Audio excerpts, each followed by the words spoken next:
तारीख को पूरा लालू प्रसाद जी का परिवार बेरोजगार हो जाएगा। उनके परिवार और उनके माता पिता की मार बिहार की जनता ने जो झेली है, बेरोजगारी दूर करने के नाम पर नौकरी के लिए उन लोगों ने लिया है, उसके तो मुकदमे वो लड़ ही रहे हैं और अभी तो बेल पर है।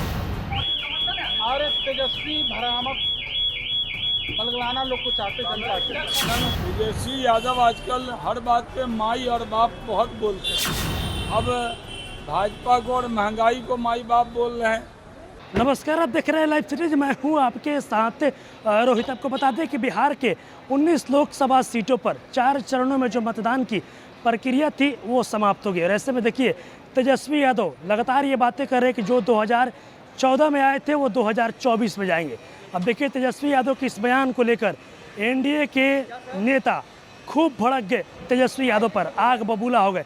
क्या कुछ कह रहे हैं एनडीए के तमाम नेताओं का, सबसे पहले आप बयान सुनिए। सही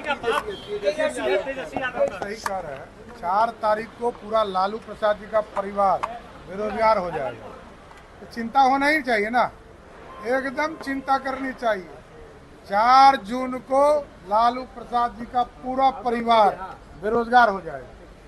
ममता बनर्जी ने कहा है कि अगर इंडिया अलायंस की सरकार बनती है तो हम बाहरी से समर्थन देंगे।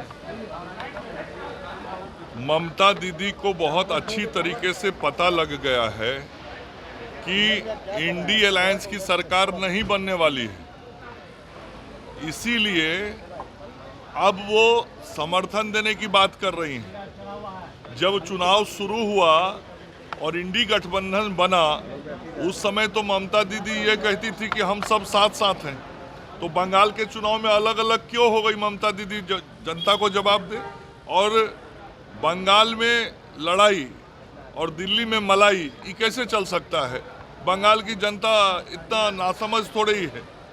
बंगाल की जनता ने तय कर लिया है कि इस बार बीजेपी को 30 से अधिक सीटों पे जीत दिलाएगी।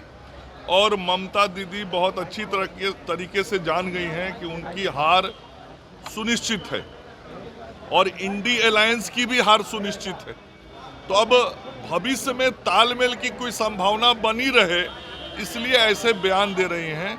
लेकिन ये नहीं चल सकता कि बंगाल में लड़ाई और दिल्ली में मलाई, ये दोनों चीजें नहीं चल सकती। महंगाई की मां बीजेपी है और बेरोजगारी का बाप बीजेपी है, तेजस्वी यादव ने कहा है सर। उनके परिवार और उनके माता पिता की मार बिहार की जनता ने जो झेली है, अभी अगली पीढ़ी आ गई है, उस मार से बिहार उबरा नहीं है। और कितना जमीन और मकान बेरोजगारी दूर करने के नाम पर नौकरी के लिए उन लोगों ने लिया है, उसके तो मुकदमे वो लड़ ही रहे हैं और अभी तो बेल पर हैं। गठबंधन की सरकार बनेगी तो मैं बाहर से समर्थन दूंगा। इंडिया गठबंधन है भी क्या? इंडिया गठबंधन को कब तितिर पितिर हो गया, कब समाप्त हो गया? कहीं है धरातल पर इंडिया गठबंधन? पेपर पर चल रहा है। उसका जो अंदरूनी मामला है आप सब जानते हैं।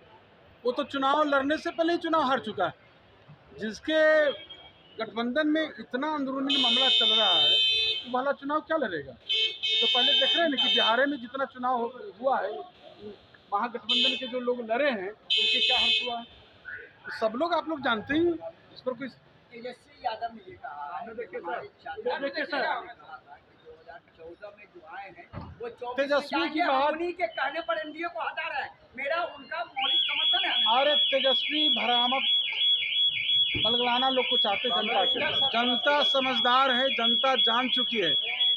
तेजस्वी का लालटेन जो है बुझने वाला है, समझती है लोग। वो तो बिना काम के क्रेडिट लेना चाहते हैं। काम तो उनको कुछ है नहीं। अपने पास 5-5 विभाग रखे, क्या किए हो? हमारे नेता की उपलब्धि जो 18 वर्षों की जो शासनकाल का जो उपलब्धियां हैं, वो अपने क्रेडिट गिना रहे हैं। तो जनता जानती, जनता इतना बुर्बक थोड़े हैं। जनता सबक सिखाएगी। वो तो कह रहे हैं कि हम लोग चुनाव हार चुके हैं 4थे चरण में। देख लीजिए ना, पता चल जाएगा जब वो रिजल्ट आएगा 4 को। तो पिछले बार 19 में उनको 0 मिला था, वही हाल होगा इस बार।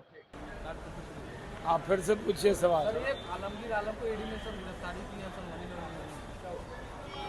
आलमगीर आलम की गिरफ्तारी हुई है क्योंकि उनके पीए के नौकर के घर से 30 करोड़ निकला था।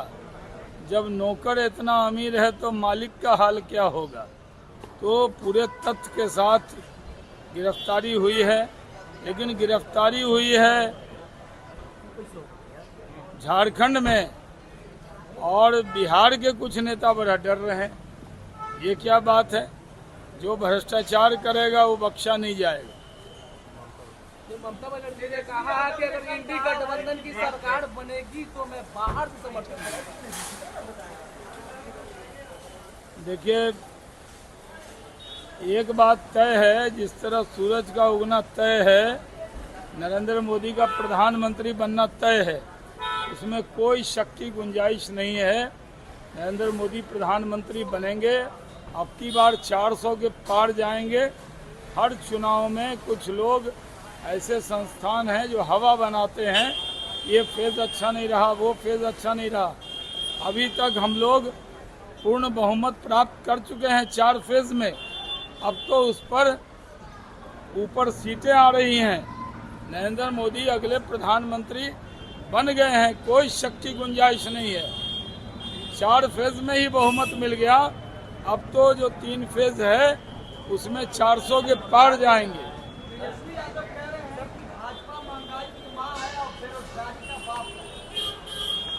तेजस्वी यादव आजकल हर बात पे माई और बाप बहुत बोलते हैं। अब भाजपा को और महंगाई को माई बाप बोल रहे हैं। पहले कहते थे माई बाप की सरकार है, तो इस तरह की भाषा वो बोलते हैं क्योंकि तेजस्वी यादव बहुत मेहनत किए, कमर में चोट भी लग गया, लेकिन सीट आ रही है 0। तो 0 सीट जब आ रही है तो अभी से थोड़ा सा इस तरह का बयानबाजी वो कर रहे हैं।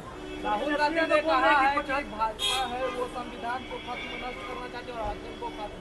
राहुल गांधी देखिए, संविधान के ऊपर सर रखकर नरेंद्र मोदी जी ने सर झुकाकर शपथ लिया था प्रधानमंत्री का। संविधान न खतरे में था, न है, न रहेगा। संविधान में संशोधन तो ज़्यादा कांग्रेस ने किया था। हम लोग तो बाबा साहब के बताए हुए रास्ते पर चलते हैं, बाबा साहब के अनुयायी हैं। संविधान है और रहेगा। यादव बोल रहे हैं कि 75 साल के बाद पीएम को मार्गदर्शक मंडली में चले जाना चाहिए। लालू जी के लिए राष्ट्रीय अध्यक्ष हैं, तब तो कुछ नहीं बोल रहे हैं। तेजस्वी यादव भूल जाते हैं कि जिस पार्टी के वो कार्यकर्ता हैं उसके राष्ट्रीय अध्यक्ष श्री लालू प्रसाद जी हैं, और वो भी उम्र दराज हैं। मोदी का अपमान करते करते वो लालू जी का अपमान करने लगते हैं। आपका सवाल